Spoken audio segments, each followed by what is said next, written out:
नबी सल्लल्लाहु अलैहि वसल्लम ने कहा, दुनिया मोमिन के लिए कैद खाना है और काफिर के लिए जन्नत। यानी ये जगह आराम के लिए नहीं, ग्रोथ के लिए बनाई गई है। इंसान अल्लाह का प्लान क्यों नहीं समझ पाता?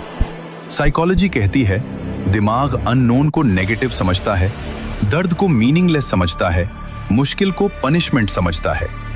ईगो उसे अपने गलत फैसलों को स्वीकार नहीं करने देती। इसलिए इंसान बोलता है, अल्लाह ने मेरे साथ ऐसा क्यों किया? जबकि सवाल होना चाहिए, इस चीज में मेरा टेस्ट क्या है? कुरान कहता है, हो सकता है तुम जिस चीज को बुरा समझते हो वही तुम्हारे लिए बेहतर हो।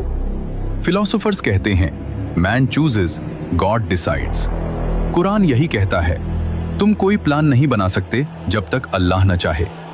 मतलब डिसीजन इज इक्वल तुम्हारा डायरेक्शन इज इक्वल अल्लाह की, रिजल्ट इज इक्वल उसकी हिकमत का हिस्सा। यही मास्टर प्लान है।